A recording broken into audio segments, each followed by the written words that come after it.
नया फिर दिन हुआ,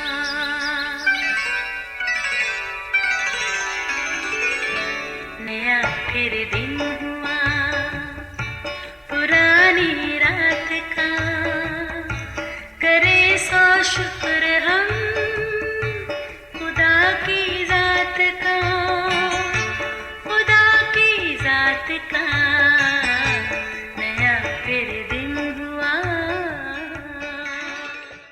आज की आयत। और मूसा खुदावन के पास लौट कर गया और कहने लगा, हाय, इन लोगों ने बड़ा गुनाह किया कि अपने लिए सोने का देवता बनाया।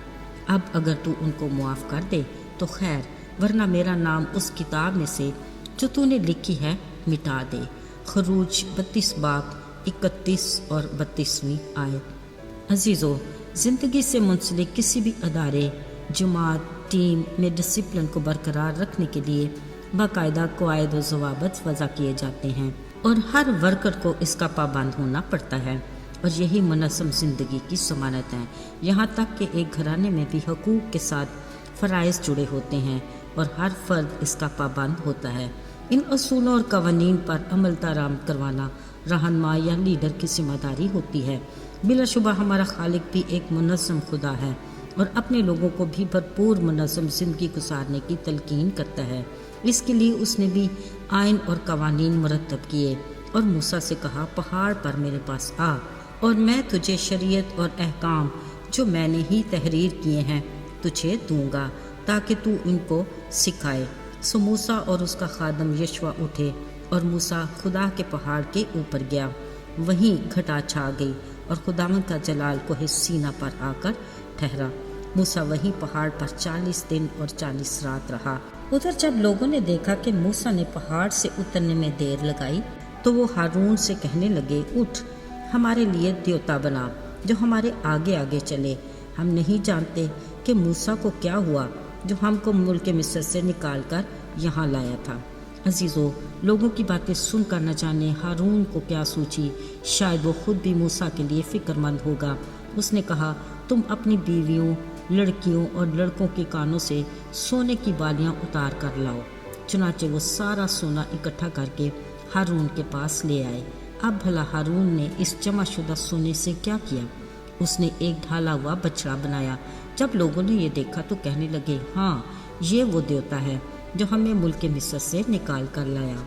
मेरे अजीज़ों, ज़रा देखिए कैसे उनके फारिग ज़हन शैतान का घर बने। फ़ौरन मनफी सोचों ने अपने डेरे जमा लिए।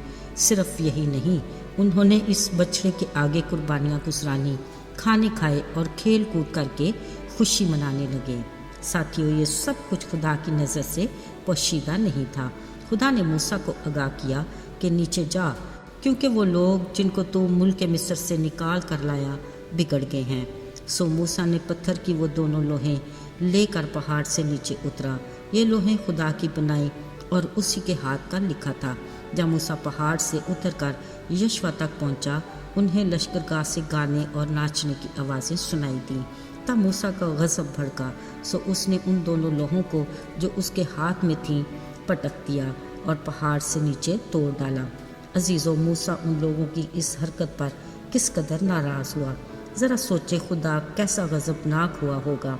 उसने हारून से कहा, इन लोगों ने ऐसा क्या किया कि तूने उन्हें इतने बड़े गुनाह में फंसा दिया है। तब मूसा ने इस सोने के बछड़े को आग में जलाया और पीस कर उसे पानी पर छिड़का।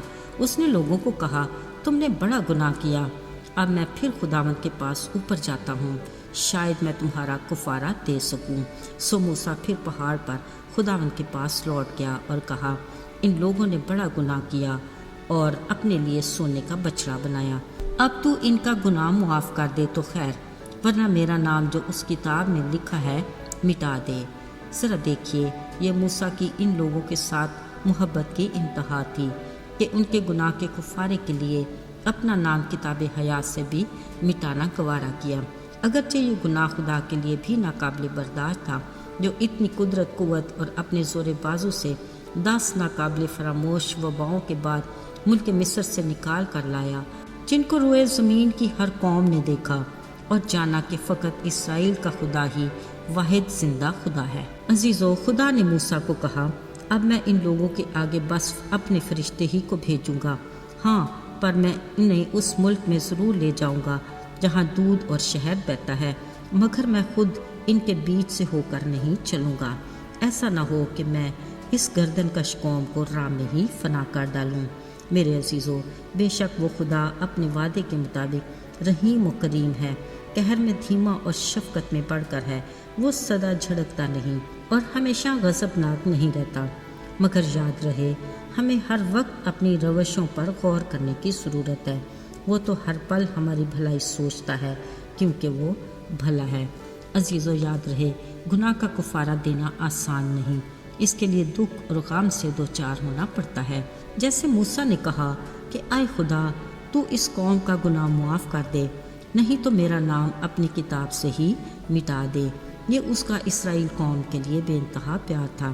ادھر یاد کریں ہم گناہ گاروں کے گناہ کے کفارے کے لیے خدا نے اپنے بیٹے کی جان کا کفارہ دیا، جو یسوع کے دکھوں اور غموں سے بھری صلیبی موت کا سفر تھا، مگر یہ اس کے ہم سے بے انتہا پیار کا ثبوت تھا۔ بلا شبہ ہمیں اس کے کفارے کے لیے ہر پل اس کے شکر گزار رہنا چاہیے۔ آئیے دعا کریں۔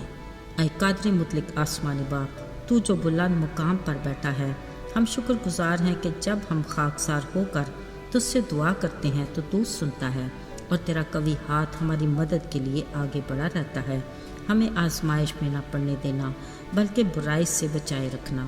قدرت اور جلال ہمیشہ تیرے ہی ہیں۔ یسوع کے مبارک اور بابرکت نام میں مانگتے ہیں، آمین۔